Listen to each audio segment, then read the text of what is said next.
Olá pessoal, vamos dar continuidade ao nosso curso preparatório para o concurso da Petrobras. Na aula de hoje nós vamos falar sobre fluidoestática, ok? Antes de mais nada, é importante lembrar a vocês a definição, né? O que denominamos por fluido. Posteriormente definir o que é então a fluidoestática, ok? Bom, por definição, o que é um fluido?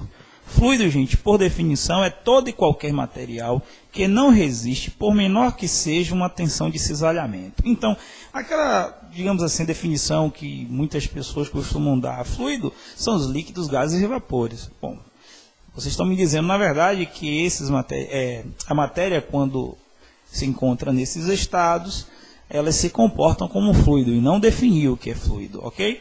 Então, fluido, todo e qualquer material que não resiste, por menor que seja, uma tensão de cisalhamento. E o que é uma tensão de cisalhamento? Então, vou dar um pequeno exemplo aqui para vocês do que seria uma tensão de cisalhamento.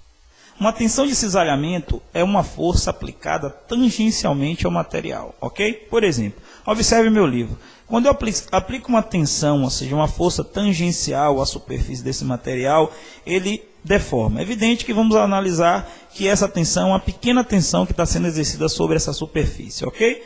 Após deixar de aplicar essa tensão, esse material retorna, ok? Ele sofre então uma pequena deformação, essa deformação de natureza elástica, retornando à sua posição de equilíbrio posteriormente à aplicação dessa tensão.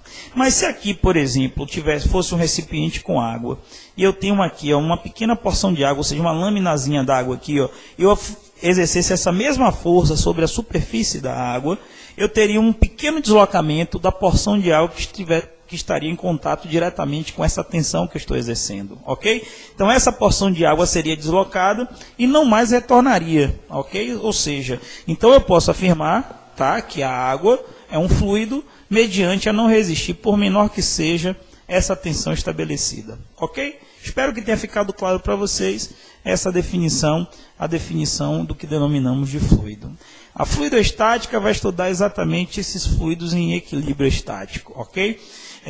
Como na maioria das questões que envolvem o nosso estudo, a substância que nós iríamos trabalhar são os líquidos, tá? Então, podemos denominar, já que nós vamos estar trabalhando quase sempre com líquidos, com hidroestática, mas deixando claro que as leis que vão reger a hidroestática são as mesmas para qualquer fluido, ok? Então, de uma forma mais ampla, seria mais correto utilizarmos o termo fluidoestática, ok?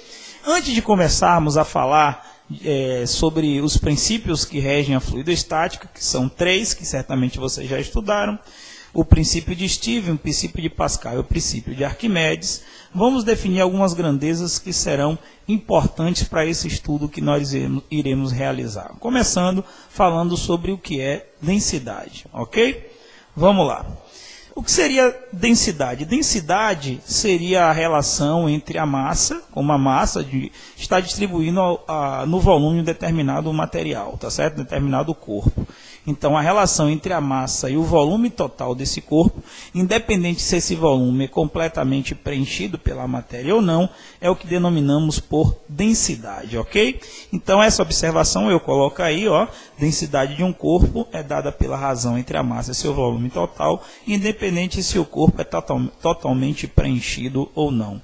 No Sistema Internacional de Unidades, a unidade para a densidade seria quilogramas por metro cúbico.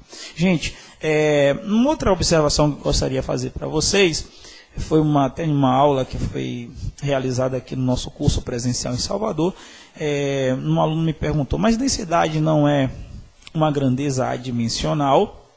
Bom, densidade relativa é uma grandeza adimensional, que seria a razão entre densidades, ok?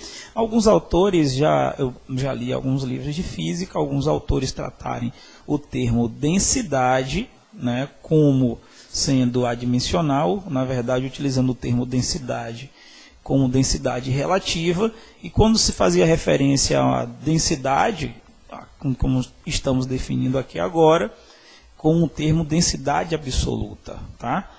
Sendo a razão entre massa e volume, e densidade como o sentido de densidade relativa.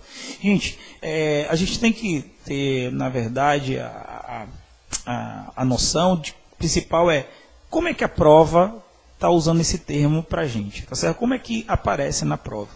Em todas as provas, em todas as questões da banca 6 Gran Rio, tá? O termo densidade não é densidade relativa, sim, né? A densidade absoluta, a relação entre a massa e o volume, consequentemente, não é uma grandeza adimensional.